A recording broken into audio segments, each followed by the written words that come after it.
right, friends, the fans are loud. It's a little hot. Give me a sense of how well you can hear me right now. Can you hear me? Okay, great. I'm glad to hear it. With that said, I invite you to join me in prayer. Oh God, may the words of my mouth and the meditations of all of our hearts be acceptable in your sight. You are our strength and our Redeemer. Amen. So, the big stories of the Old Testament were created over time, passed down through oral tradition over many, many years to convey Jewish culture and values in narrative form that would continue to be passed down. The Talmud, which is a central Jewish text, is a record of ancient rabbinic debates. And these debates, even now, are still read and discussed, often by rabbinic students who plumb the deeper questions and the meanings and the mysteries.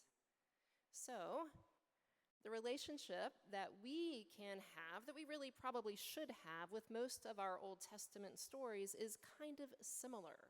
One of engagement, to see them as things to be learned from and to inquire of, to ask questions of, rather than to see them as historical fact. Much like we would engage any story that has layers of deeper meanings and lessons for living well. Specifically here, most of the stories in the Old Testament have something to say about living in communion with God, with others, and with the land. That's how we can best engage them as well. And so today we have one of these seminal stories. It is the story of one of the Abrahamic faiths. We might imagine that this story is told as Jewish folks are gathered about for Shabbat after dinner, as the hours grow later and folks are more relaxed and they're ready to fully unwind before they go to bed. It begins like this. Father Abraham, before he had many sons, could have no children. Or rather, his wife Sarah could have no children, and this was a matter of great shame and sadness. And it was also very confusing because God had promised Abraham that he would have descendants as numerous as the sky. And how was that supposed to happen if Sarah kept being able to not have children? And so Sarah took matters into her own hands and gave her servant, Hagar, to her husband to be his other wife so that they could at least have a child. And that way Abraham would have an heir, and Sarah could get some benefit of that as his first wife. Specifically, the text has Sarah saying, "Perhaps I will be built up from her." Now, Hagar has zero say in any of this. She is simply handed over by her female master to a man to become his wife, and then the mother of his child with zero autonomy. And Hagar does become pregnant, and the scriptures tell us specifically that she then is slight towards Sarah. Slight, which means that Sarah has grown less in Hagar's eyes. Sarah senses this and is outraged. And she abuses Hagar. The literal translation is that she brutalized Hagar. And so Hagar decided to get out of there. In her self-determination, she ran away. She ran away from it all, from Sarah and Abraham and into the wilderness, not knowing what would happen. This part of the story is from Genesis 16, which was not read today, but I will summarize it for you. When Hagar runs into the wilderness, a messenger from God finds her there, and this messenger tells her two things. First, that she must go back to Sarah and submit to her. Now, these are pretty harsh words to hear from a divine messenger, God essentially sending her back into an awful situation. And the messenger has a second message.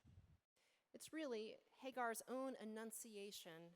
Right there in the wilderness, she is told, "You will bear a son, and through him your descendants will be great." It's parallel to the promise that's been given to Abraham. And she's told, "You will name your son Ishmael." And then Hagar, The only woman in all of the Bible to have been given this promise, parallel to the patriarch Abraham, is also the only person in the Bible not only to see God, but then to name God. Even Moses, if you remember from Exodus, could only look at God's back, lest he die from the sight of such holiness. Specifically, it says in Exodus, has God saying, "No man shall see me and live." But Hagar was no man.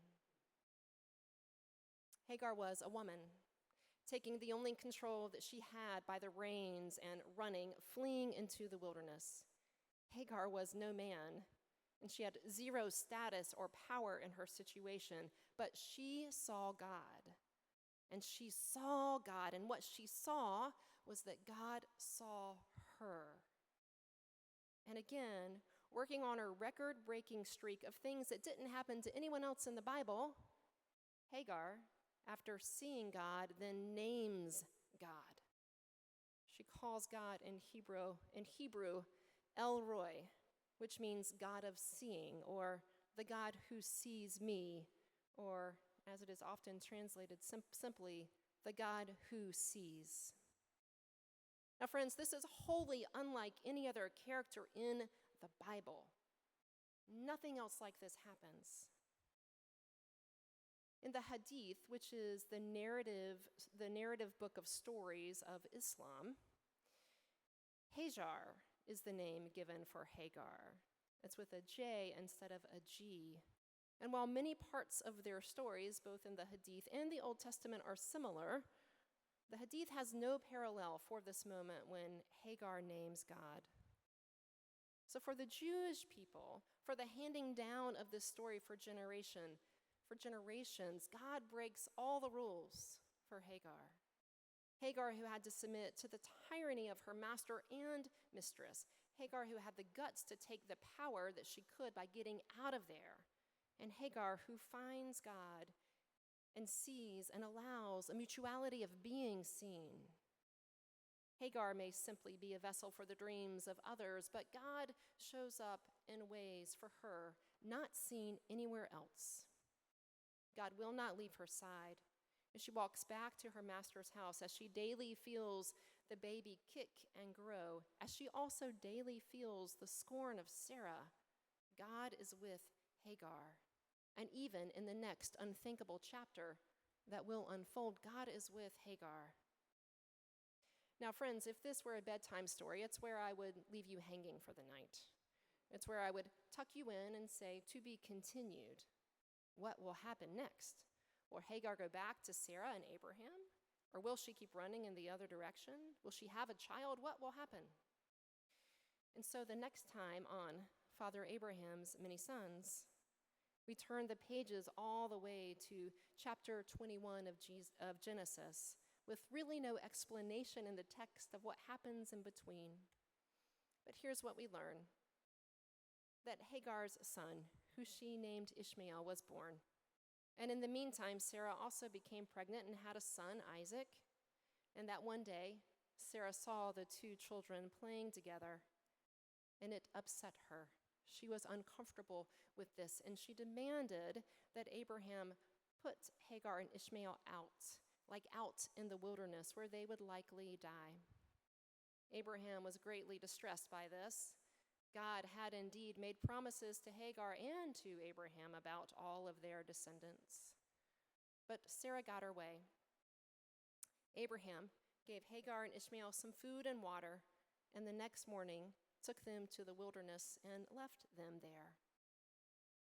Hagar wandered with her baby boy in the desert of Beersheba. And when the food and the water were gone, she laid him under a tree and sat a little ways away because she couldn't bear to watch her son die. The Hebrew tells us that she lifted her face and lifted her voice and wailed. Ishmael cried too. And then the angel of the Lord shows up and speaks to Hagar again, saying, "What's wrong, Hagar? God has heard the boy crying and will not let him die." She opens her eyes, and where there had been only desert, there was now a well of water. In the Hadith, It says that when she opened her eyes, her breasts were again full of milk, and she could nurse, and her child would live. Hagar and Ishmael traveled on in the desert, eventually settling in Egypt. And thus, Hagar, the woman who saw God and who named God, Hagar, the one who God saw and met in the wilderness not once but twice, was indeed the mother of many nations. In the Hadith, the name Hagar means splendid and nourishing.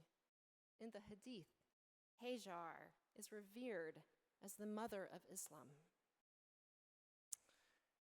For many today, Hagar represents the wholesale subjection of Black women in American society. And she is deeply loved and revered for the way that she turned her victimhood on its head and the way that she harnessed it for power. Hagar is loved for being totally unapologetic about who and what she was and for her love for her son. Hagar does not cower. She doesn't grovel. She's steadfast and faithful, but she's not necessarily meek and mild. She's fierce and determined. And she isn't afraid of God's messenger. When most encounters with angels first involve great fear on the part of the person who sees them, that's not Hagar. She looks upon God and she isn't afraid. She's strong enough not only to see God, but then to name God, realizing how clearly God sees her. God shares a mutual vulnerability with Hagar in this wilderness space, unlike any other.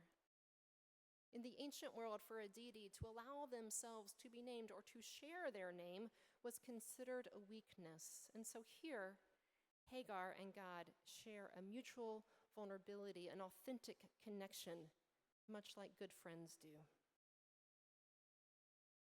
Hagar's wilderness journey is known well in the annals of seminary halls. It's helped to inspire and birth womanist theology, which is a whole area of theological study and biblical interpretation that sees the Bible through the lens of the experiences of Black women. But Hagar need not be confined to seminary life. Her gifts really should flow freely to all, much like the well that sprung up in the desert. Hagar's story needs to be told again and again and again, because in a world where the history is still written by the winners, we have an opportunity to tell the other stories and to not let them be reduced to what we would find it easier to look away from. And we can simply uncover what's right there in the text, that especially for women, Hagar harnessed a self-possessed fearlessness that, for sure, the world needs today. The wilderness metaphor is a gift of Hagar, and it's the crux of womanism because everyone knows these wilderness times, but oppressed groups are better acquainted with the wilderness, are better acquainted with the desert when we feel left out, put out to suffer alone. And that's when God shows up most clearly. But God shows up in the form of one another. Because we are God's messengers. We are God's bearers of connection in the wilderness, which is precisely where the miracle happens. That is when water appears in the desert, when we, like El Roi, see each other, when we are mutually vulnerable together. Amen.